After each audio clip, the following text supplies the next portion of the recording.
కృపగల దేవా యేసు ప్రభువా మీకు వందనాలు. ప్రార్థన చేసి ప్రారంభించిన రీతిగా ఇంతవరకు నీ ఆత్మస్వాధీనంలో జరిగించినందుకు మీకు వందనాలు. ఈ సమయంలో పరలోకము నుండి నీ వర్తమానము దయచేయండి. ఎన్నో ఆశలతో బిడ్డలు వచ్చి ఉన్నారు. అందరి ఆశలు మీరు తీర్చండి.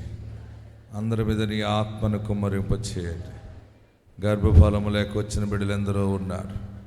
వారి గర్భఫలాలు దయచేయండి. రుణ బాధలతో సమస్యలతో ఉన్నవారు ఉన్నారు. వారి శ్రమను బాధను కొట్టివేయండి ప్రభువా. నీ దీవెన ఐశ్వర్యము ఆశీర్వాదము దయచేయండి. ఈ సమయంలో పరలోకముడి నీ వర్తమానము దయచేయండి. నీ వాక్యము ద్వారా తృప్తిపరచండి.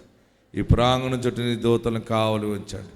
ఎక్కడ సాతానుడు పని చేయకుండా సాతాన్ని దూరపరచండి. కీడు దూరం చేయండి.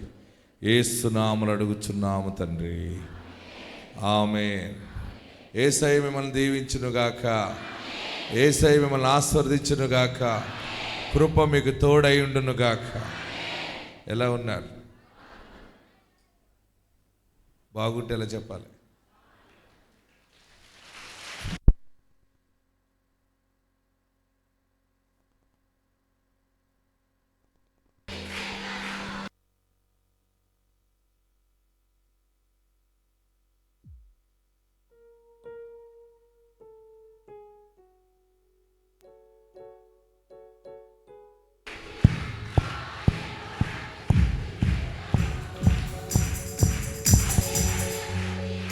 ఇంకా గట్టిగా పడదాం.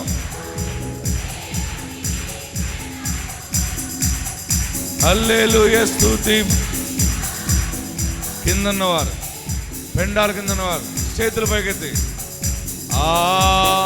హల్లెలూయా హల్లెలూయా. నోరు తెరిచి గట్టిగా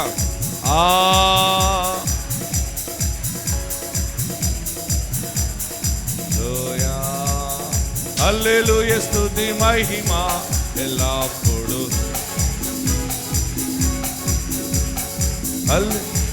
వెరీ గుడ్. ఎలా భజన చేద్దాం. ఆకాశము నుండి మన్నాను పంపిన దేవుని స్తుతించెదము. ఆకాశము నుండి మన్నాను పంపిన దేవుని స్తుతించెదము. బండ నుండి మధుర జలమును పంపి ఆ యెహోవాను స్తుతించెదము. బండ నుండి మధుర జలములు పంపి ఆ యెహోవాను స్తుతించెదము. హల్లెలూయా స్తుతి మహిమ ఎల్లప్పుడు దేవునికి ఇచ్చెదము. హల్లెలూయా. పాటలు ఎరగేసేస్తున్నారు. అందరూ కూర్చోనండి.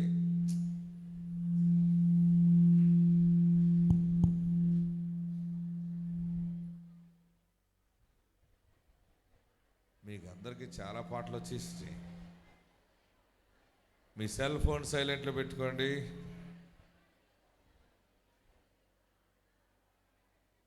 రెండు చేతుల్లో జోడించి ఏయ్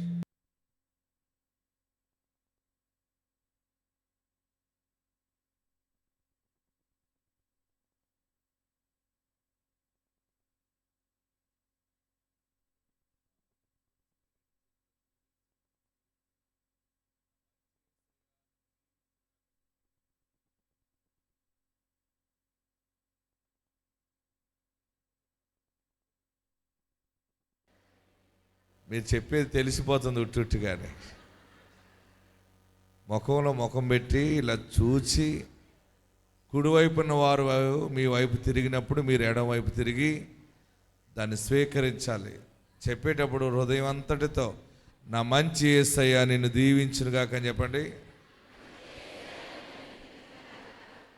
ఇప్పుడు ఎలా చెప్తారంటే అమ్మో దీవించబడమో అన్నట్టు చెప్తున్నారు. ఓకే, హృదయపూర్వకంగా చెప్పటం మంచిది. మనం పక్కనున్న వారిని దీవించటం ఎంతో ఆశీర్వాదం.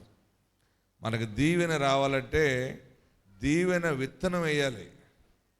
ఏమేయాలి? మనం ఆశీర్వదించబడాలి, మనం ఐశ్వర్యవంతులు అవ్వాలి అంటే మనం విత్తనం వేయాలి. ఏ విత్తనం అది? మనం నోటితోటి మరొకరిని దీవెన ప్రకటించినప్పుడు అది నీకు పంటగా వస్తుంది అనమాట. హల్లెలూయా చెప్పండి. మనకి ఏం అవసరమో అది ఎదుటి వారికి దేవుడు దయచేయాలని కోరుకోవాలి.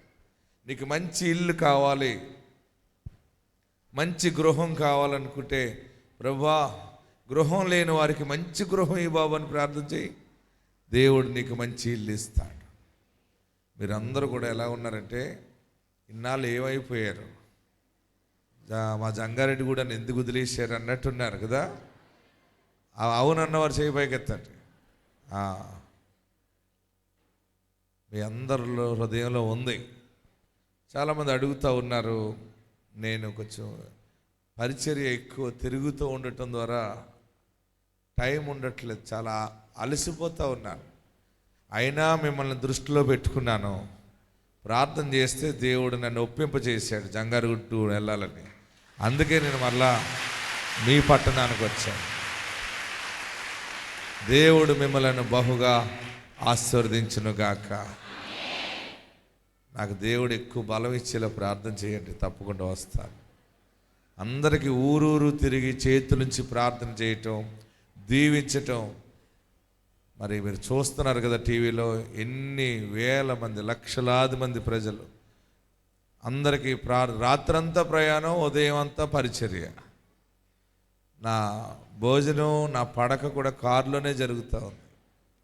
అయినా ఈ యవన బలము, ఈ శక్తి యేసయ్య కొరకు ఖర్చు చేయాలని సమర్పించుకుని సేవ చేస్తూ ఉన్నాను.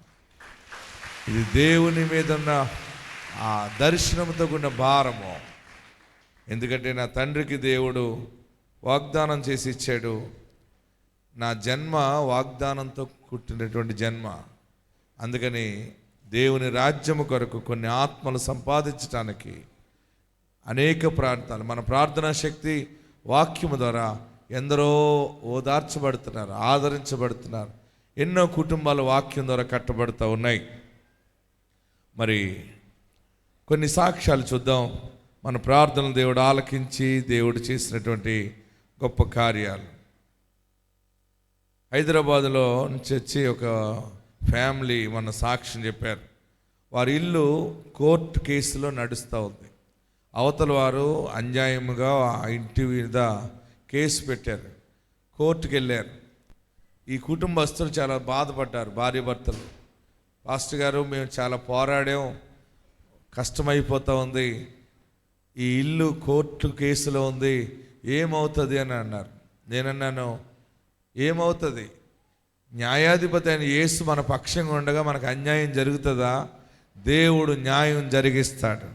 మీకే న్యాయం జరుగుతుంది, కేసు కొట్టివేయబడుతుంది అన్నప్పుడు దేవుడు చేసిన గొప్ప కార్యం ఏంటంటే ఆ కేసు కొట్టివేయటం జరిగింది. వీరి పక్షంగా దేవుడు న్యాయం చేశాడు. పాస్టర్ గారు, మేము ప్రార్థనకు వచ్చినప్పటి నుంచి వాక్యం ద్వారా బలపడ్డాం, ఆ కోర్టు కేసులో జయం వచ్చింది, ఆ కేసు మన పక్షంగానే కొట్టివేయటం జరిగింది, అందుని బట్టి దేవుని స్తుతిస్తున్నాం. ఇప్పుడు మేము పైన వేసుకోవాలనుకుంటున్నాం. ఆ హైదరాబాదులో చింతలు అనుకుంటాను అక్కడిది, ఆ ఇంటి పైన ఒక మేడ కట్టాలని అనుకుంటున్నాం. మా వ్యాపారాన్ని దీవించండి, దీవెన ప్రకటించండి అంటే ప్రార్థన చేసి మీ వ్యాపారం ఆశీర్వదించబడుతుంది, మీ వ్యాపారం బహుగా దేవుడు ఆశీర్వదిస్తాడు, ఇంటి పైన కూడా నువ్వు కట్టుకుంటావని దీవెన ప్రకటిస్తే దేవుడు వారి వ్యాపారాన్ని, వారి చేతి పనిని ఆశీర్వదించాడు. ఇంటి పైన కూడా మేడ కట్టుకున్నారు. అద్భుతమైనటువంటి స్థితిలో ఉండి వారు మన ఉప్పలగుప్తం వచ్చి గొప్ప సాక్ష్యం చెప్పారు. ఆ సాక్ష్యం చూద్దాం. ఎస్, మాది హైదరాబాదు జీడిమెట్ల దగ్గర సోరారం విలేజ్ అండి. మేము గృహం గురించి ఒక కేసులో చిక్కుకున్నాం. 6 సంవత్సరాల పాటు పోరాడాం. తర్వాత వేరే వాళ్ళు చెప్పగా ఇలాగా ఇసాకయ్య గారు పాస్టర్ గారి దగ్గరికి వెళ్తే మీ కష్టాలు తీరిపోతాయంటే అక్కడికి 2023 డిసెంబర్లో వచ్చాను ఇక్కడికి. అప్పటి నుంచి పాస్టర్ గారి దగ్గర మేము చెప్తూ ఉంటే, నీకేం కాదు, మొత్తం నీకు అవుతుంది, నువ్వే గెలుస్తావు, నువ్వేం బాధపడకు, దేవుడు నీకు ఇల్లు ఇస్తాడు, అని ఆయన మాకు ఎన్నో విధాలుగా బోధించి మా గురించి ప్రార్థన చేసి అప్పటి నుంచే సికింద్రాబాద్ ఆదివారం ఆరాధనకి, నెలలో మొదటి గురువారం ఆరాధనకి ఇక్కడికి నేను వచ్చి డిసెంబర్ వరకు వస్తానని అనుకున్నాను. కంటిన్యూగా వస్తున్నాను. మాకు కోర్టు నుంచి ఇల్లు విడుదలైంది. ఇలాగ అయిందండి అయ్యగారు అని చెప్పాను. మళ్ళీ దానిపైన మళ్ళీ ఒక ఫ్లోర్ వేసుకోవాలనుకుంటున్నాను అయ్యగారు అంటే, మళ్ళీ ఆ ప్రార్థనా తైలం పట్టుకెళ్ళి దాని మీద వేసి నా దగ్గర డబ్బులు లేకపోయినా నెల 10 రోజుల్లో పైన అంతస్తు కూడా పూర్తి చేసుకున్నాం.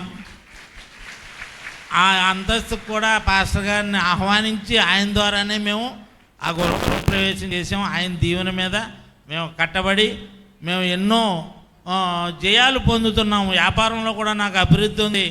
అన్ని విధాలుగా ఆయన ప్రార్థనా శక్తిలో మేము నడుస్తున్నాం. ఈ చిన్న సాక్ష్యం దేవుడు దీవించుగాక. హల్లెలూయా చెప్పండి. దేవుడు నాకు ఇచ్చిన కృపావరాలతో మీకు దీవెన ప్రకటించడానికి మీ పట్టణం వస్తున్నాను.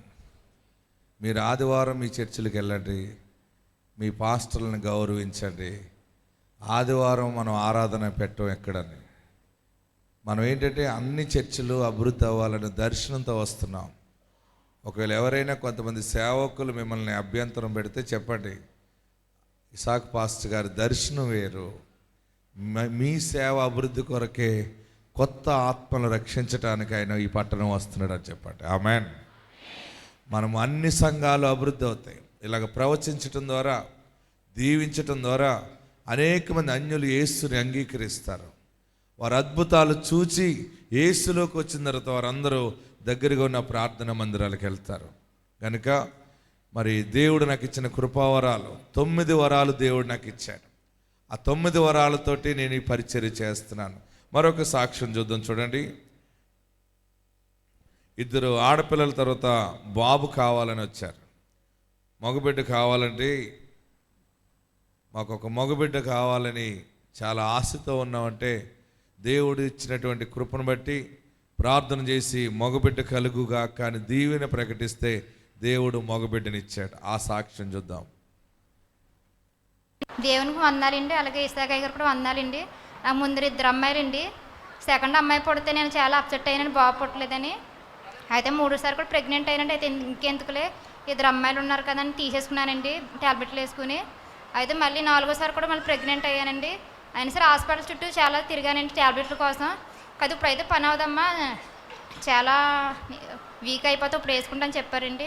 సరే ఇంకేదైతే అది అయింది అనేసి ఇంకా దేవుడు మేము ప్రారంభిస్తున్నానండి. అప్పుడు మా ఆయన గారు ఇప్పుడు గొప్పతో వచ్చి పాస్ట్ గారు సారండి. అయితే అప్పుడు పాస్ట్ గారు మగబిడ్డ పుడతారని చెప్పారండి. అలాగే మళ్ళీ నాకు కుమారుడు పుట్టాడండి. 2 అమ్మాయిల తర్వాత బాబు పుట్టాడండి. హల్లెలూయా చెప్పండి. మరొక సహోదరు వచ్చింది, అయ్యా గర్భఫలం కావాలి, దేవుడు 2 బిడ్డలను ఇస్తాడని ఆశీర్వదిస్తే కవల పిల్లల్ని ఇచ్చాడు దేవుడు. ఆ 2 బిడ్డలను ఎత్తుకొచ్చింది. చూడండి వాళ్ళిద్దరు ఎలా ఉన్నారో, బోడిగుండులు 2. ఎస్ అరుగో జంగారగడ్డి గూడెంలాగా ఉన్నారు వాళ్ళు. చూద్దాం ఈ సాక్షి ఉందా. మురమల నుంచి వచ్చామండి. నేనైతే మా కోళ్ళకి 2 గర్భిణీలు పోయినాయండి. అయ్యగారు ఇలాగ మా కోళ్ళకి గర్భఫలం కావాలని సరగానే అయ్యగారు ప్రార్థన చేసి ఫలం ఇచ్చారండి. అది పట్టుకెళ్ళి ఇచ్చానండి ఇంటి దగ్గర. మా బాబు మా కోళ్ళు ప్రార్థన చేసుకుని తిన్నారండి. ఆ నెలలోనే కన్సీవ్ అయిందండి. కవల పిల్లలండి. ఆ బిడ్డలు కూడా దేవుడే ఇచ్చాడండి. ఈ చిన్న సాక్ష్యం దేవుడు దీవించిన గాక. దేవునికి మహిమ. మరొక సాక్ష్యం చూద్దాం. సహోదరి ఉప్పలగుప్తం వచ్చింది. ఉప్పలగుప్తంలో దేవుడు ఇచ్చిన దర్శనంతో అక్కడ పరిచర్య ప్రారంభించాం. వచ్చి ఆమె పరిస్థితి ఏం బాగాలేదయ్యా అంటే 10,000 రూపాయలు టీవీకి స్పాన్సర్ చేసింది. టీవీ పరిచర్యకి ఒక ప్రోగ్రాంకి నేను స్పాన్సర్ చేస్తున్నానని చేస్తే దేవుడు ఆమె చేసిన కార్యం చూడండి. ఆమెకి 10 లక్షల రూపాయలు బంగారం కొనుక్కునే వ్యాపారాన్ని దేవుడు వారికి ఇచ్చాడు. 10 లక్షల రూపాయలు బంగారం కొనుక్కున్నది. తర్వాత వాళ్ళ పాపను తీసుకొచ్చింది. 9 సంవత్సరాల వరకు గర్భఫలం లేదు. తాడేపల్లిగూడెం వచ్చి నేను ఉప్పలగుప్తం వచ్చాను, బంగారం కొనుక్కున్నాను, బాగానే ఉంది, కానీ నాకు ఈ వెండి బంగారాల కంటే నా పిల్లకి గర్భఫలం కావాలి దైవజనుడా, గర్భఫలం వచ్చేలాగా దీవెన ప్రకటించాను. సరే ఇల్లు దేవుడు గర్భఫలం ఇచ్చునుగాక అంటే కుమార్తె కూడా గర్భఫలం. మన యేసయ్య బంగారం ఇస్తాడు, బంగారం లాంటి బిడ్డల్ని ఇస్తాడు, డబ్బులు ఇస్తాడు, అన్నీ ఇస్తాడు. మనము ఆయనను గుండె నిండా చేర్చుకోవాలి. ఎవరిని? యేసయ్యని గుండె నిండా చేర్చుకుంటే ఆయనే బంగారం. చాలామంది భర్తను మా బంగారం అంటారు, ఉట్టిది. ఆడొక తాగేడు అనుకోండి, మొత్తం నిన్ను తబలా కొట్టినట్టు కొట్టి పడేస్తాడు. మా ఇద్దరు బంగారం అనే మాట రాదికి మళ్ళీ నేను ఒకటప్పట నిన్ను ఎందుకు చేసుకున్నాను రా బాబు అంటారు. అదే అన్నీ తెచ్చి ఇచ్చాడు అనుకోండి, కూలి పని పట్టుకొచ్చి, కొబ్బరికాయల డబ్బులు పట్టుకొచ్చి, ధాన్యం డబ్బులు, జీతం పట్టుకొచ్చి, ఏవే నీ దగ్గరే పెట్టు, నువ్వు ఏది ఇచ్చి కొనుక్కుంటే అది కొనుక్కో అన్నాడు అనుకోండి. అప్పుడు అంటావు ఏమని? ఇలాగేది అంటారు కదా, ఇలాగంటారా మా ఆయన బంగారం అంటారు. లేదంటే ఈడంత పందిలాంటి వాడు ఎవడో లేడు అంటారు. మొన్న ఒక ఆమె అంటుంది, మా ఆయన మంచోడు అనుకుంటున్నారా పాస్టర్ గారు? మంచోడే కదమ్మా అంటే, తిండికి తిమ్మరాజు, పనికి పోతురాజు. పని అనేటప్పటికి పోతురాజు అంట, తిండి మాత్రం అంత సమయానికి తినేసి పడుకుంటాడంట. ఏదేమైనా మన యేసయ్య బంగారం. ఆమేన్. ఈ సాక్ష్యం ఇందామా, దేవుడు ఎలా చేశాడు ఈ కార్యం. ఇస్సాగయ్య గారికి నా వందనాలు. మా పెద్దమ్మాయికి 2016లో మా తమ్ముడికి ఇచ్చి పెళ్లి చేశానండి. మా అమ్మాయి కన్సీవ్ అవ్వాలని రాజమండ్రి ప్రతి నెల నేను వస్తానండి. వస్తే అందరూ అన్నారు, ముందు స్పాన్సర్ చేస్తే మీ అమ్మాయి కన్సీవ్ అవుతుంది అన్నారు. నేను 10,000 స్పాన్సర్ చేశానండి 2022లో. 6 నెలలు తిరగకుండా 10 కాసుల బంగారం, సుమారుగా 10 లక్షలు వెంటనే ఇచ్చేసాడండి దేవుడు నాకు. 6 నెలలు తిరగకోకుండా తాడేపల్లి కూడా మళ్ళీ అయ్యగారి దగ్గరికి వెళ్ళానండి. అయ్యగారు నాకు నా కూతురు కన్సీవ్ అవ్వాలి, నా ఈ బంగారం వెండి నాకు ఏమొద్దంటే, నువ్వు ఇంకా బోడి బంగారం కొంటావు, నీ కూతురు కన్సీవ్ అవుతుంది అన్నారు. చాలా ఏడ్చానండి. సిద్ధాంతులు ఎవరు కూడా IVF అయితేనే అవుతుంది, మీ అమ్మాయికి పిల్లలైతే కలగరని చెప్పారండి. కానీ దేవుడు ఇంత గొప్ప న్యాయం నా జీవితంలో చాలా చేశాడండి. నా కూతురు అసలు ఇలా వెంటనే కన్సీవ్ అవుతుంది అనుకోలేదండి. మే 18వ తారీఖు నా కూతురు కన్సీవ్ అయిపోయిందండి. కేవలం 18 రోజుల్లో దేవుడు కార్యం చేశాడండి. ఇప్పుడు మా మనవరాలు తీసుకొచ్చానండి. ఇప్పుడు 11వ నెల, పెళ్ళైన 9 సంవత్సరాలకండి. ఈ చిన్న సాక్ష్యం దేవుడు దీవించిన గాక. గట్టిగా హల్లెలూయా చెప్పండి.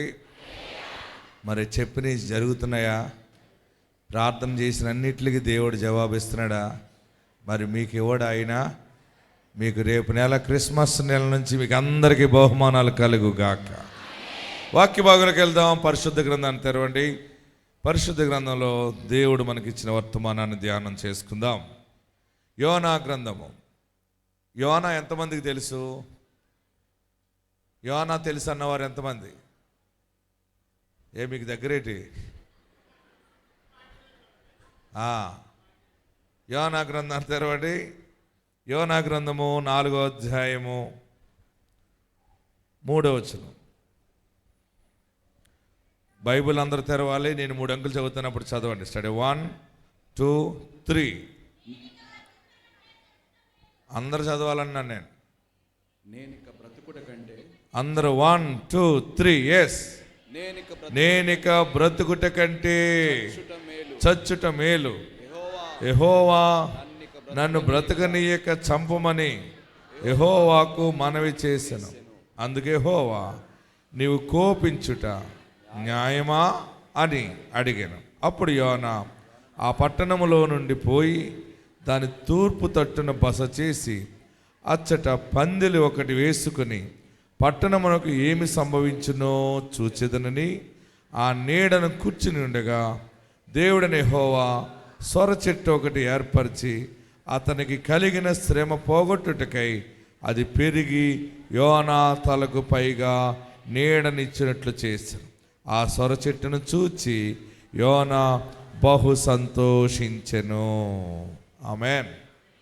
ఈ వాక్యము లోపలికి వెళ్ళే ముందు కొన్ని విషయాలు చెప్తాను. యోనా అనే అతను దేవుని సేవకుడు. పాస్టర్ గారు, యోనాకి దేవుడు చెప్పాడు, యోనా నీవు నీనేవే పట్టణానికి వెళ్ళావు. నీనేవే పట్టణం అంతా కూడా పాడైపోయింది. వారు మనస్తత్వాలు పాడైపోయి వారందరూ కూడా పాపములో మునిగిపోయారు. వారి మీదకి దుర్గత వస్తుంది, ఉగ్రత వస్తుంది, వారందరూ నాశనం అయిపోతారని చెప్పు అన్నాడు. యోనా నీనేవు పట్టణానికి వెళ్ళవలసిన వాడు ఆ ఓడరేవుకి వెళ్ళి తీరా చెప్పిన దాకుండా జరగకపోతే ఏమైపోతుందని ఆ మాటని యోన నీనేవు పట్టణానికి వెళ్ళకుండా తర్షీష్ వెళ్ళే వాడెక్కాడు. ఏ వాడెక్కాడు? తర్షీష్ పట్టణం వెళ్ళే వాడెక్కాడు. వాడెక్కిన తర్వాత వాడ అడుగు భాగంలో యోన పండుకున్నాడు. వాడలో ఉన్న సీట్లలో కూర్చోకుండా సీట్ లేని చోట కూర్చున్నాడు కిందకెళ్ళి. ఎందుకంటే తనకు భయముతో ఉన్నాడు. ఆ వాడ సముద్రం మధ్యలోకి వెళ్ళిన తర్వాత పెద్ద తుఫాన్ వచ్చింది. యోనా చేసిన తప్పుకి సముద్రం మీద తుఫాన్ వచ్చింది. బాగా గమనించండి. ఆ తుఫానుకి సముద్రం మీద ఆ వాడ మునిగిపోయే పరిస్థితి వచ్చినప్పుడు వారందరూ కలిసి వారి ఇష్ట దైవాన్ని దండం పెట్టుకున్నారు. చివరికి వాడలో ఉన్న సరుకంతా తీసి సముద్రంలో పాడేశారు. తేలికయ్యి మనం అందరం బాగుపడతాంలే, రక్షించబడతామని. అయినా తుఫానుకి వాడ అదుపులోకి రావట్లేదు. ఆ వాడ నడిపేటువంటి కెప్టెన్ ఏం చేశాడంటే, వాడలో ఇంకెక్కడైనా ఏదైనా బరువు వస్తువులు ఉన్నాయని చూస్తే వాడ అడుగు భాగంలో యోనా నిద్రపోతున్నాడు. ఈ వాడ నడిపి అతను అన్నాడు, ఓ ఈ నిద్రపోతా. ఏమన్నాడు? నా మాట మీకు అర్థమవుతుంది కదా, రీసౌండ్ రావట్లేదు కదా. ఓ ఈ నిద్రపోతా, నీకు ఎలా నిద్ర పడుతుంది? మేమందరం చనిపోవటానికి సిద్ధంగా ఉన్నాం, నీవు కూడా లేచి నీ దేవుడికి దండం పెట్టుకో అన్నాడు. యోన కళ్ళు నలుపుకుంటూ పైకొచ్చి, ఈ తుఫాన్ ఎందుకు వచ్చిందంటే నా వల్లనే వచ్చింది అన్నాడు. నీ వల్ల ఎందుకు వచ్చిందని అడిగారు. నేను తప్పు చేశాను కనుక మీకు తుఫాన్ వచ్చింది అన్నాడు. తుఫాన్ ఎందుకు వస్తుంది చెప్పాలి? తుఫాన్ ఎందుకు వచ్చింది? తప్పు చేసిన వాడు ఒకడు యోనా అనేవాడు వాడలో ఉండటం ద్వారా వాడంతటి మీదకి తుఫాన్ వచ్చేసింది. ఒక్క మనిషి ఇంట్లో తప్పు చేస్తే ఇంటి మీదకి తుఫాన్ వస్తుంది. ఒక్క మనుషుడు ఇంట్లో ప్రార్థిస్తే ఇంటి మీదకి దీవెన వస్తుంది. గట్టిగా హల్లెలూయా చెప్పండి. మీ ఇంట్లో వాళ్ళందరూ చేయకపోయినా నీ ప్రార్థన బట్టి దైవ ఆశీర్వాదం వస్తుంది.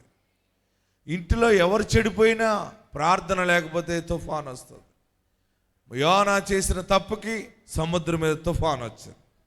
చివరికి ఎలా పోతుంది మరి అంటే, నన్ను తీసి సముద్రంలో పడేయండి అన్నాడు. యోనాను తీసి సముద్రంలో వేసేసారు.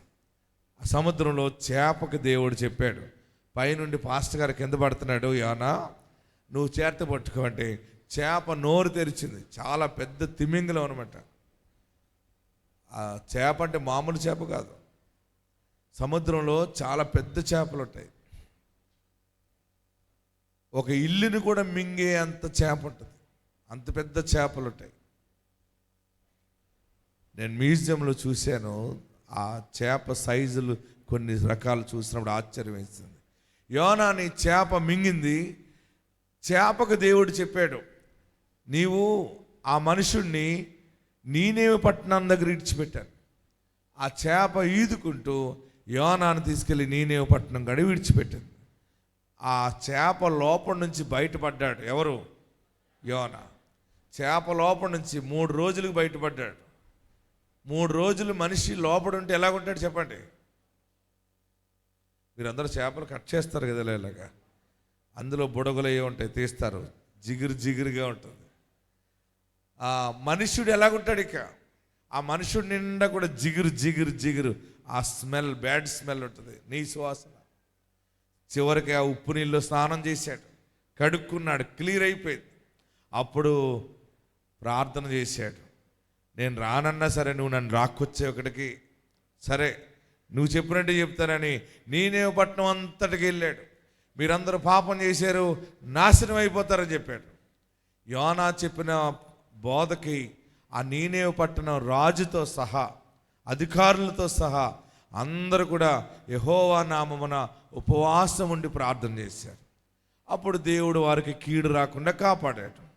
యోనా 3 రోజులు ఆ సువార్త ప్రకటించిన తర్వాత, సువార్త ప్రకటించాను, ఈ పట్టణం నాశనం అయిపోతుంది, ఎలా నాశనం అవుతుంది, ఎంత చూడాలని చెప్పి ఆ పట్టణానికి కొంచెం దూరంగా వెళ్ళి ఒక పందిరి వేసుకున్నాడు.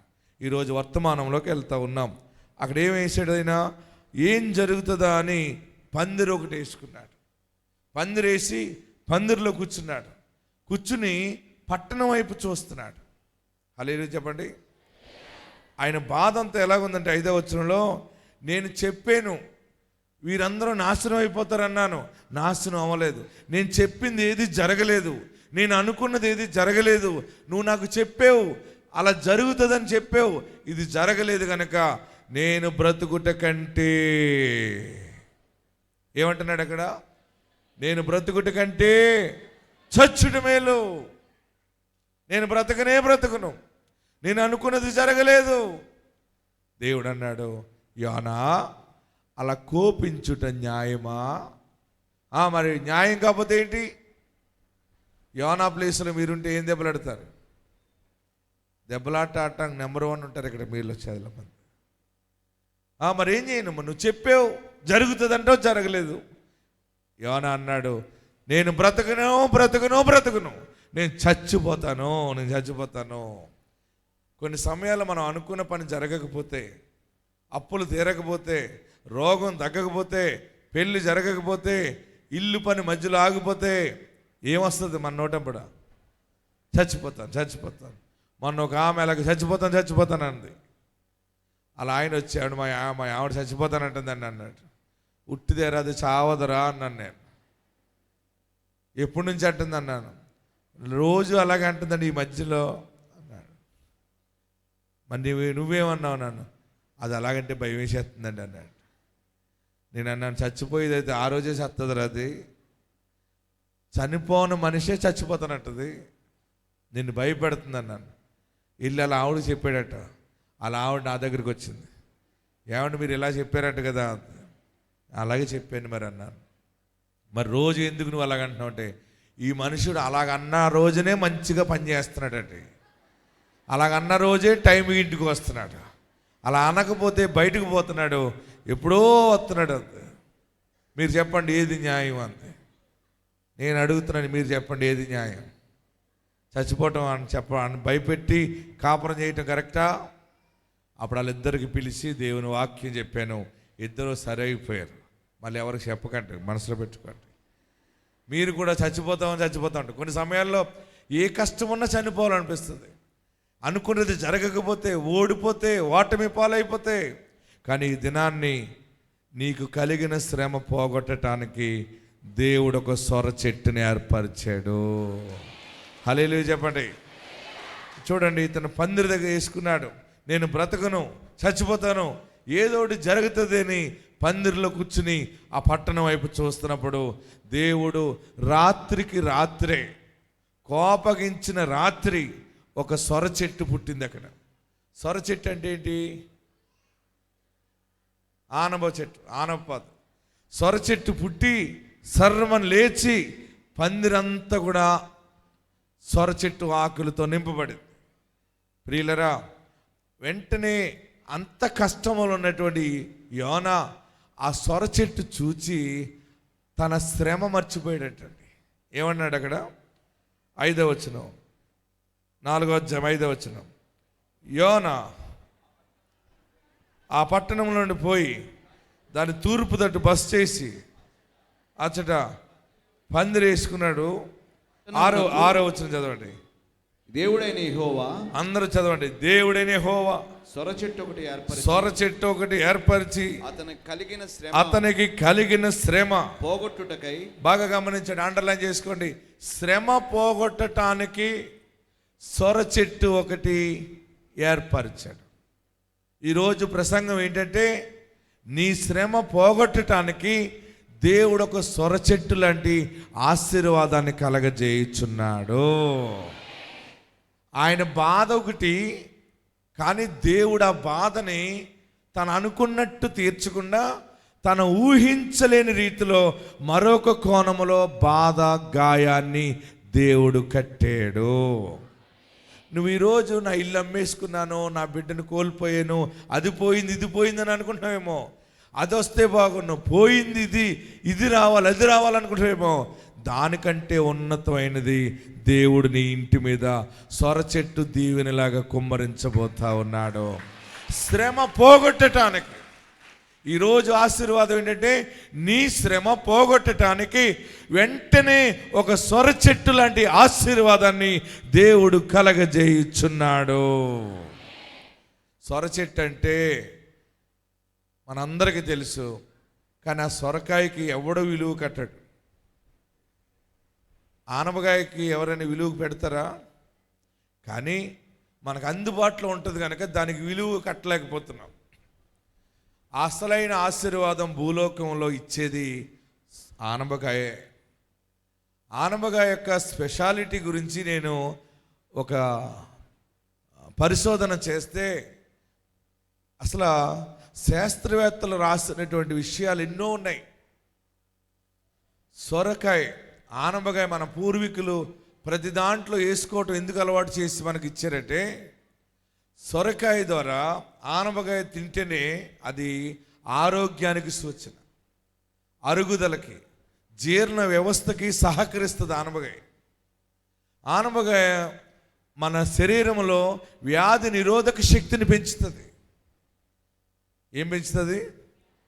ఆనపకాయ ఎలాంటిదంటే ఏదైనా ఒక గాయం తగిలిందనుకోండి, శరీరం వెంటనే కూడిపోవటానికి దాని దగ్గర అంత గొప్ప గుణలక్షణము ఆనపకాయలో ఉంటుంది. స్త్రీలు బిడ్డలను కన్నవారు, ఇంకొక శాస్త్రవేత్త ఏం తెలియపరిచాడంటే,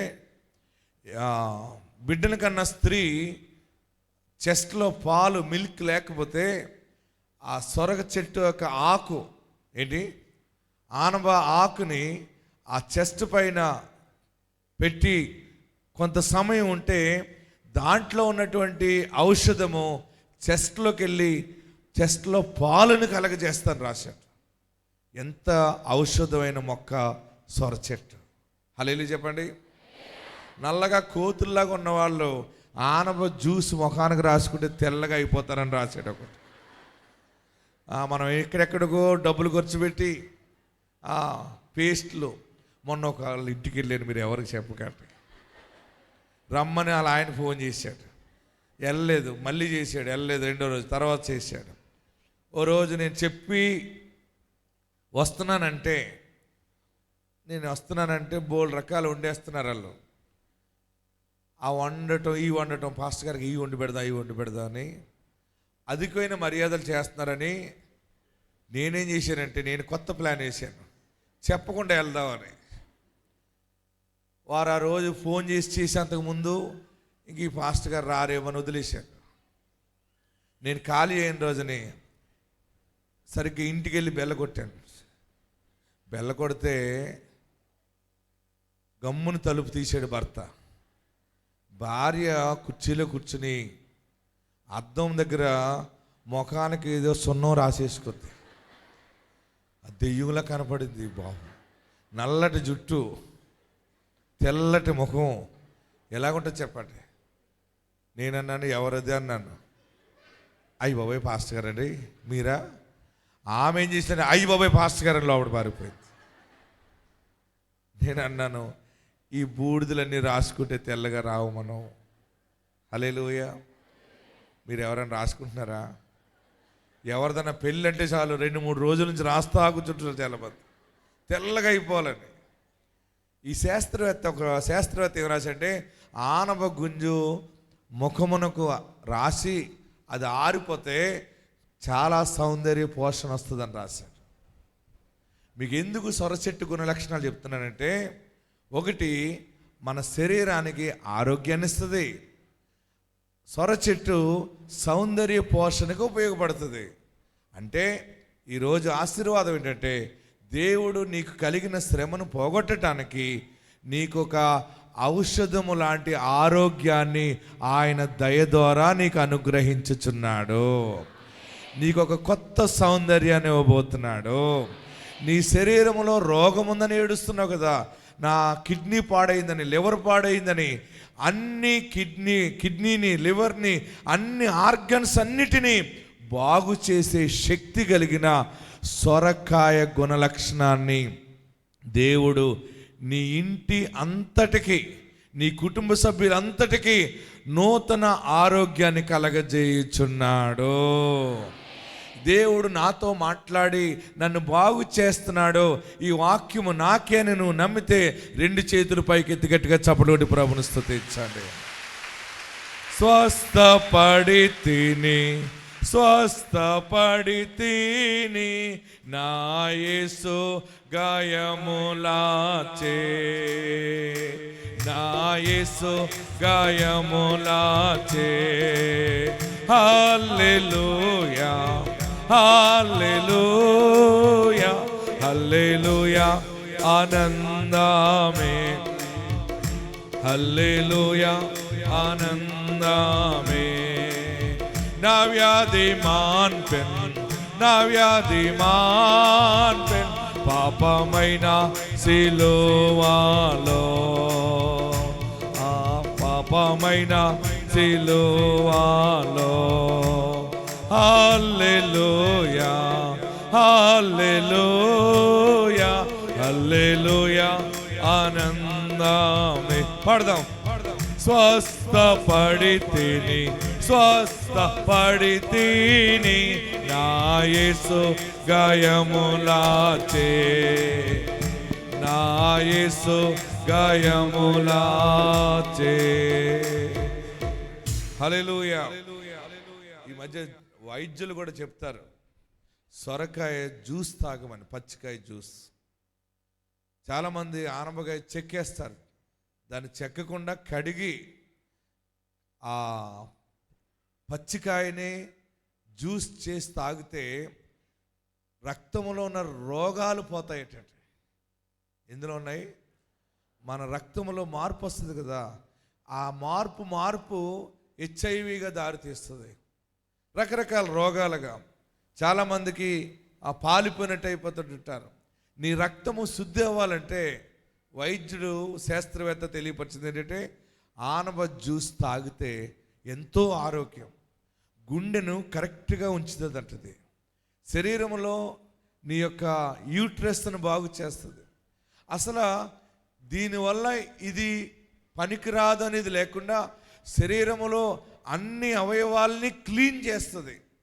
ఆనపకాయలో అటువంటి గుణ లక్షణాలు ఉన్నాయి. కంటి చూపుని మెరుగుపరుస్తుంది, కంటి పైన ఉన్నటువంటి పొరలను ఆరోగ్యవంతంగా తేజస్సుగా ఉంచుతుంది. ఇక మీదట ఇంటికి వెళ్ళినట్టు అందరూ ఆనపకాయలు కొట్టడం మొదలు పెడతారేమో.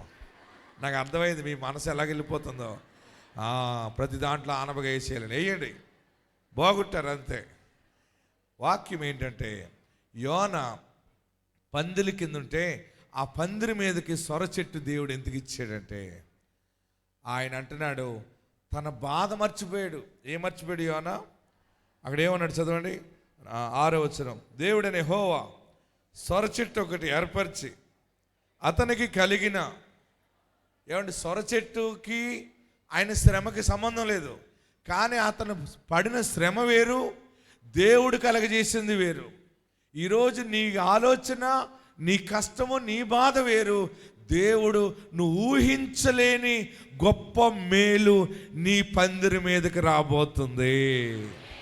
ఈ రాత్రికి రాత్రే వస్తుంది. నమ్మిన వారందరూ హల్లెలూయా చెప్పండి.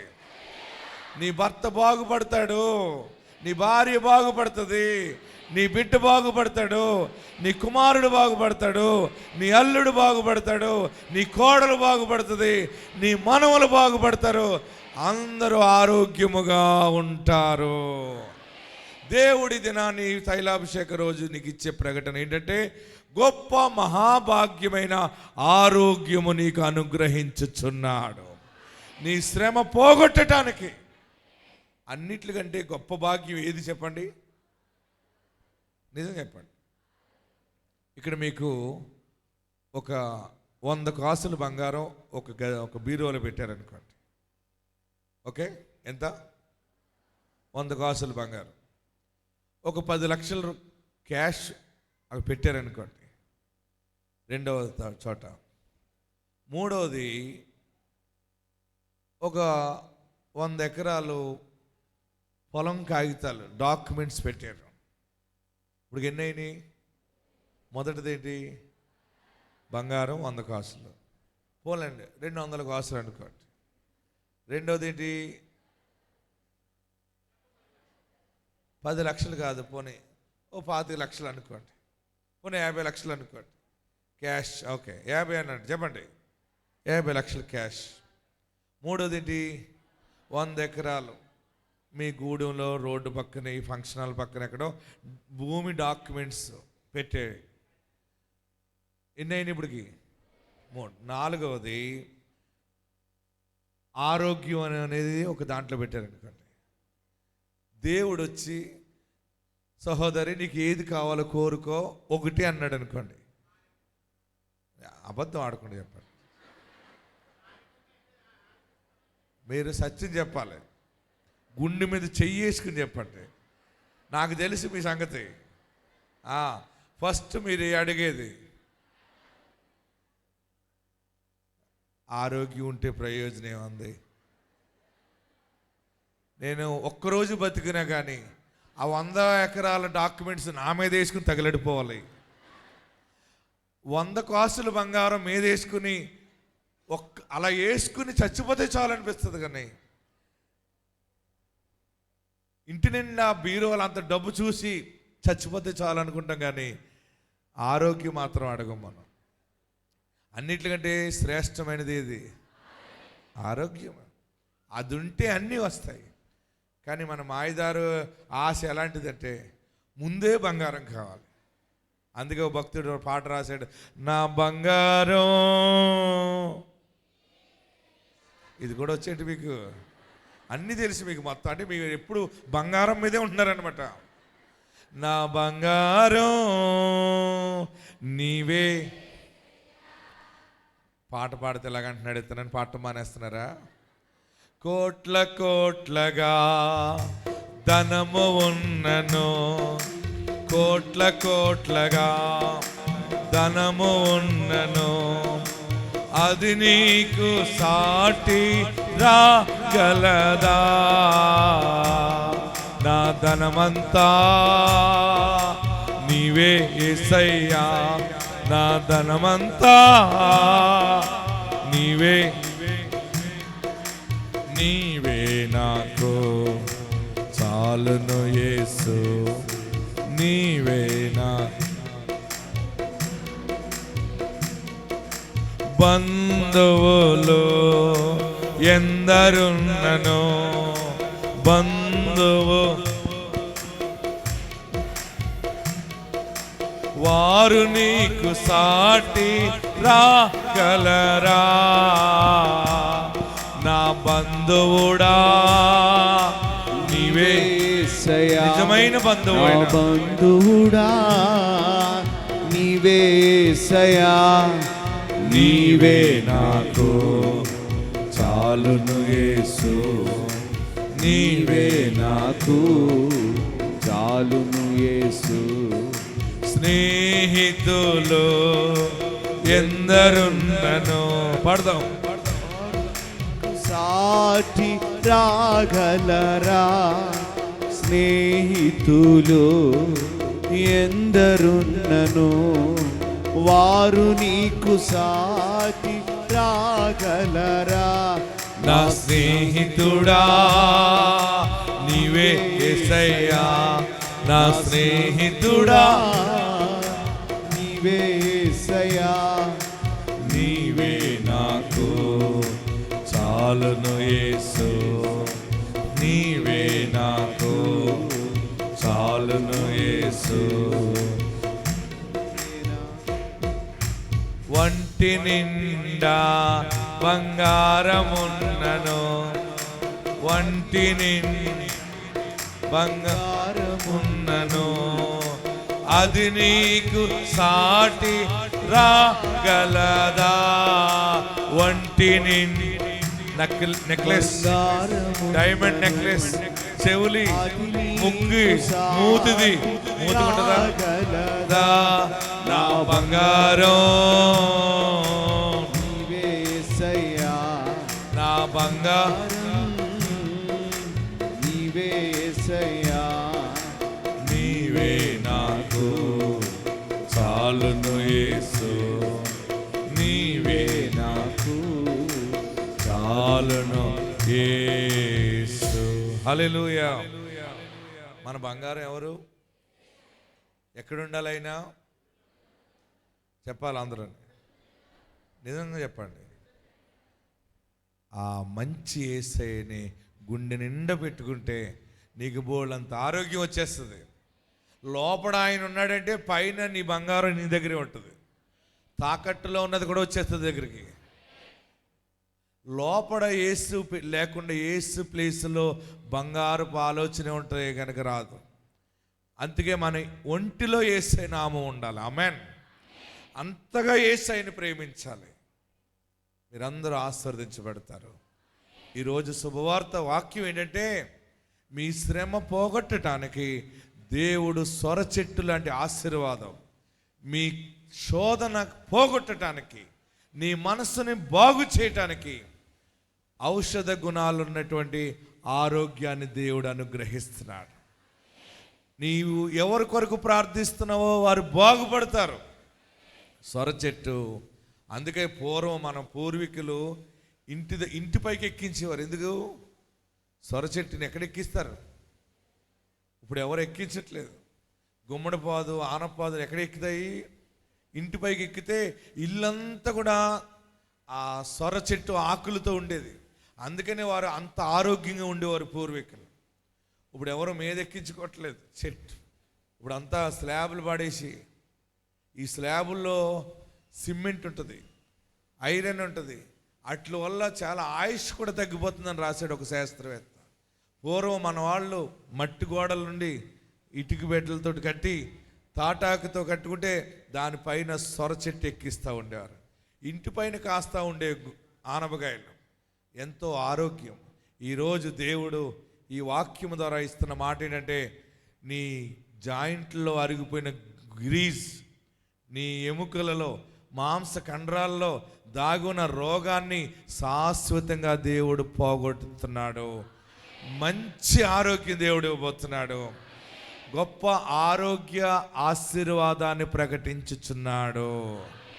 యోనా అంశం ద్వారా దేవుడు మనకు నేర్పింది ఏంటంటే, యోనా ఒక పందిరి కింద ఉండి పట్టణానికి ఏం జరుగుతుందో అని శ్రమతో ఉన్నప్పుడు ఆయన పందిరి పైకి సొర చెట్టుని దేవుడు కలగజేశాడు. నీ జీవితంలో బ్రతకకూడదు, నాకున్న అప్పులకి చనిపోవాలి, నాకున్న అవమానానికి ఎటన్నా పారిపోవాలి, ఏ గోదావరిలో కన్నా దూకేయాలి, లేకపోతే ఊరేసుకుని చచ్చిపోవాలి, లేకపోతే ఏదైనా విషయపు మందు తాగి చనిపోవాలి అనుకుంటున్న నీతో దేవుడు మాట్లాడుతున్న మాట ఏంటంటే, నీ శ్రమ పోగొట్టి నీకు దీర్ఘాయుష్ కలగజేసి నీ పందిరి మీద సొర చెట్టు ఉండబోతుంది. నీ పందిరి అంటే నీ ఇల్లు, నీ ఇంటి మీద ఆరోగ్యము నిలిచి ఉండబోతుంది. నీ ఇంటి మీద ఆయుష్ నిలబడబోతుంది. మనకి ఏం కావాలి? ఇప్పుడు అందరూ కష్టపడి సంపాదించిన డబ్బులు బంగారం తాకట్టెట్టు కూడా హాస్పిటల్కి వెళ్ళి కట్టలు కడుతున్నారు. ఇక నీ ధనము హాస్పిటల్కి వెళ్ళదు. నీ కష్టార్జితము నీ దగ్గరే ఉంటుంది. నీ కష్టార్జితము పోలీస్ స్టేషన్లకు వెళ్ళదు, లాయర్లు ఫీజుల కింద వెళ్ళదు. దేవుడు న్యాయము నీ ఇంట్లో ఉంచుతున్నాడు. దేవుడు ఆరోగ్యం నీ ఇంట్లో ఉంచుతున్నాడు. నువ్వు చేయు ప్రతి పని దేవుడు సఫలము చేసి నీకు నెమ్మదిని కలగజేయుచున్నాడు. చివరగా ఈ మాట చదివి మనం ముగించుకుందాం. అప్పుడు యోనా ఏమంటున్నాడంటే, 6వ వచనం చదవండి. దేవుడైన యెహోవా సొర చెట్టు ఒకటి ఏర్పరిచి అతను కలిగిన శ్రమ పోగొట్టుటకై అది పెరిగి యోనా తలకు పైగా నీడ ఇచ్చినట్లు చేసిన ఆ సొర చెట్టును చూచి యోనా బహు సంతోషపరచబడను. ఆమేన్. యోనా ఏం చేశాడు? బహు సంతోషించాను. ఈరోజు ఏ ఇంటిలో ఉండి ఏడుస్తున్నావో, ఏ స్థలంలో ఉండి బాధపడుతున్నావో, అక్కడ ఉండే సంతోషిస్తావో, అక్కడే శుభవార్త వింటావో, అక్కడే ఐశ్వర్యము కలిగి ఉంటావో, అక్కడే దీవించబడతావు. ఆ ఆరోగ్యము సొర చెట్టు ఆశీర్వాదము మీకు కలుగును గాక. అందరు తలలు వంచండి, లేచి నిలబడండి. ఎక్కడున్నవారు అక్కడ లేచి నిలబడి, ఎక్కడున్నవారు అక్కడ లేచి నిలబడి, అందరూ కూడా లేచి నిలబడి 2 చేతులు ఆకాశం వైపు చాపి, బాధ కలిగింది కదా, బ్రతకట కంటే చచ్చుట మేలని అనుకుంటున్నావా? దేవుడు నిన్ను జ్ఞాపకం చేసుకున్నాడు. దేవుడు నిన్ను ఏర్పరచుకున్నాడు. నిన్ను మర్చిపోడైనా నీ పందిరి, నీ ఇల్లు, నీ ఇంటి పైన ఆరోగ్యం అనేటువంటి వృక్షాన్ని దేవుడు పెడతా ఉన్నాడు. నీ ఇంటి మీద క్షేమాన్ని కలుగజేస్తూ ఉన్నాడు. నీ బ్రతుకులో నీ శ్రమను మర్చిపోయి సంతోషపడే దీవుని దేవుడు ఇవ్వబోతూ ఉన్నాడు. అందరు 2 చేతులు పైకెత్తి, దేవునికి విరోధంగా ఏదైనా తప్పు చేసావా? దేవునికి విరోధంగా ఏదైనా పాపం చేసావా? చేస్తే నా పాపాన్ని క్షమించు, నన్ను పరిశుద్ధపరచు, నన్ను పవిత్రపరచు, నాకు ఆరోగ్యం దయచే, నీ పరిశుద్ధ సౌందర్యం నాకు దయచే అని అందరూ ప్రార్థన చేయండి. దేవా, నువ్వు నాకు కావాలి. అందరూ కూడా 2 చేతులు తలపైన పెట్టుకోండి. నన్ను ఆశీర్వదించు, నన్ను 2 అంతలుగా దీవించు, నీ దీవెనలతో నన్ను నింపు. హల్లెలూయా, హల్లెలూయా. అందరూ కూడా నా మీద నీ అభిషేకము దయచే, నాకు రాజుగా ఉండాలి, నాకు దేవుడిగా ఉండాలి, నా కష్టాలన్నీ కూడా మర్చిపోయేలా చేస్తావు. నేను బాధపడుతున్నా, నా గుమ్మములోనే నన్ను సంతోషపడతానన్నావు, నన్ను సంతోషపెడతానని మాట ఇచ్చావు. సొర చెట్టు దీవెన నాకు ఈ దినాన్ని ప్రకటించావు, నీ దాసుని ద్వారా ప్రకటించావు. ఆ దీవెన మాకు దయచే, ఆ ఆశీర్వాదం దయచే. నా పాపాన్ని క్షమించు, నన్ను పరిశుద్ధపరచు, నన్ను పవిత్రపరచు. అందరూ ప్రార్థన చేయండి. నీ ఇంట్లో శుభకార్యం దేవుడు చేయబోతున్నాడు, శుభకార్యము చేయబోతున్నాడు. ఏడుస్తున్నావు కదా, అది దేవుడు తలపెట్టాడు. ఇల్లు కట్టబోతున్నావు, పని కంప్లీట్ చేస్తావు. అనేక మంది ఎదుట తలగానే ఉంచుతున్నాడు. ఆయన నిన్ను తలగా చేస్తాడే కానీ తోకగా చేయడు. నీకు మాట ఇచ్చాడు, నెరవేరుస్తాడు. ఆ పరిశుద్ధుడు నీకు రక్షకుడిగా ఉండాలని అడుగు. యేసయ్యా, నీ ఆశీర్వాదము, నీ రక్షణ నా శిరస్సు నుండి నాకు దయచే, నీ అభిషేకము నాకు దయచే. అందరూ కూడా ప్రార్థన చేయండి. తెలుసో తెలియకో నీకు విరోధంగా మాట్లాడినేమో, నన్ను క్షమించు, నన్ను పరిశుద్ధపరచు, నన్ను పవిత్రపరచు, నీ అభిషేకము నాకు దయచే. నేను నీకు దూరముగా ఉండనయ్యా, నీకు దగ్గరగా ఉంటాను. నేను తప్పు చేశాను, అందుకే నా ఇంట్లో తుఫాన్ వచ్చింది, అందుకే నా ఇంట్లో అలజడి అయిపోయింది. నా తప్పు నేను క్షమించమని అడుగుతున్నాను, నా పాపాన్ని క్షమించమని అడుగుతున్నాను. ఇక నేను తప్పు చేయను, ఇక నేను పాపం చేయను. నీ ఆత్మాభిషేకం నాకు దయచి, నీ ఆత్మకృప నాకు దయచి. అందరు 2 చేతులు పైకెత్తి, నా చెయ్యి పట్టుకోవా, నా చెయ్యి పట్టి నడిపించు. నీవు నడిపించు, నువ్వు నడిపించాలి. నీవే నా ఆధారము. నా ఇంటిని కాపాడు, నా చేతి పనిని ఆశీర్వదించు. హల్లెలూయా. అందరూ నమస్కరించండి, అందరూ నమస్కరించండి. ప్రార్థన చేద్దాం. ఏడవకు. శ్రమ ఉందని ఏడుస్తున్నావా? ఏది చేసినా ఫలించట్లేదు, చాలా అప్పులు ఉన్నాయి, వడ్డీలు కట్టలేకపోతున్నానని ఏడుస్తున్నావా? వడ్డీలకి మళ్ళీ అసలు మళ్ళీ తెచ్చి మళ్ళీ వడ్డీలు కట్టి అప్పు మీద అప్పు చేసి ఏడుస్తున్నాను, దారి లేదని ఏడుస్తున్నావా? నీ గుండె నిండా కన్నీళ్ళే ఉన్నాయి. పైకి నవ్వుతూ బ్రతుకుతున్నాను కానీ నాకు చాలా శోకం ఉంది, నాకు బ్రతకాలని లేదని అనుకుంటున్నావా? అందుకే దేవుడు నీతో మాట్లాడాడు. ఈ రాత్రికి రాత్రే ఒక స్వర చెట్టుని కలగజేసినట్లుగా ఒక ఆశీర్వాదాన్ని ఈరోజే దేవుడు కలగజేసి ఈరోజే నిన్ను ఫలింపచేస్తాడు. ఈ రోజు నుండే దీవెన ప్రారంభమవుతుంది. హల్లెలూయా, హల్లెలూయా. నీ ఇంట్లో ఆరోగ్యం రాబోతోంది. భయపడకు, భయపడకు. గర్భఫలం రాబోతుంది. కృప విస్తరిస్తూ ఉంది. 7 మార్లు యేసు యేసు అని పిలవండి. 1 2 3 4 5 6 7. నా యజమానుడా అని పిలవండి, నా రక్షకుడా అని పిలవండి. ప్రార్థన చేద్దాం. హల్లెలూయా, హల్లెలూయా, హల్లెలూయా.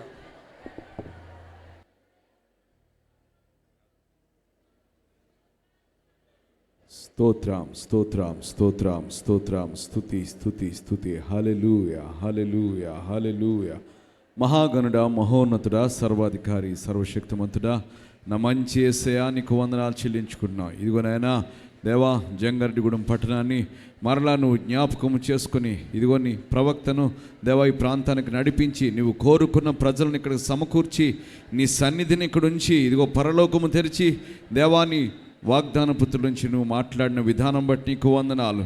యోనాను దేవాను ఏ రీతిగా సంతోషపరిచావో తండ్రి, మా కుటుంబాల్లో నువ్వు గొప్ప సంతోషం ఇస్తున్నావని, ఆరోగ్యం ఇస్తున్నావని, ఇదిగో సొర చెట్టు ఆశీర్వాదాన్ని దేవా మా కుటుంబాలకు మాకు దయచేస్తున్నావని దేవా నువ్వు ఇచ్చిన వాగ్దానాన్ని బట్టి మేము నమ్ముచున్నామయ్యా. అవును, నీ మాట యథార్థమైనది, నీ మాట శక్తివంతమైనది, నీ మాట మా జీవితాలను మార్చగలిగేది బాబు. నీకు వందనాలు. మేము నమ్ముతున్నాం, విశ్వసిస్తున్నాం 100%. దేవా ఈ రోజు నుంచే మా జీవితంలో ఆశీర్వాదం మొదలవునుగాక. దేవ కీడు తొలగిపోవునుగాక, శోధన తొలగిపోవునుగాక, శ్రమ తొలగిపోవునుగాక, నష్టము తొలగిపోవునుగాక, దీవెన, ఆశీర్వాదం, మంచి ఆయుష్, ఆరోగ్యము, సమాధానం మా అందరి కుటుంబాలను సమృద్ధిగా ఇస్తున్నామని నమ్ముచున్నాము తండ్రి. ఇదిగో నిలబెట్టుకున్న నీ సేవకుని బట్టి నేను స్తుతిస్తున్నాను. ఇంకను మంచి ఆరోగ్యము దయచేయండి. ప్రయాణాల్లో రాకపోకల్లో దేవాన్ని ఆత్మ తోడై ఉంచమని వేడుకొనుచున్నాను తండ్రి. దేవా ఎక్కడ నిలబడినా రెండంతల అభిషేకంతో మీరు మాట్లాడుతున్నారు. నీకు వందనాలు. ప్రపంచమంతటికి దీపస్తంభముగా మీరుంచి ఇంకను అనేక కుటుంబాల్లో విడుదల, రక్షణ, స్వస్థత, మారు మనసు జరుగుటకు నీ సేవకుడినైనా ఇంకా బహుబలంగా మీరు నిలవబెట్టమని, కృప చూపించమని, వాడుకోమని, వచ్చిన నీ ప్రజలందరినీ దీవించమని, ఆశీర్వదించమని, వారి కన్నీరు తుడిచినందుకు నీకు వందనాలు, వారి హృదయాలు తృప్తిపరిచినందుకు నీకు వందనాలు. మీరే మహిమ, ఘనత, ప్రభావములు పొందుకోమని యేసు దివ్యనామం పేరిట అడిగి వేడుకొనుచున్నాను తండ్రి. ఆమేన్, ఆమేన్, ఆమేన్.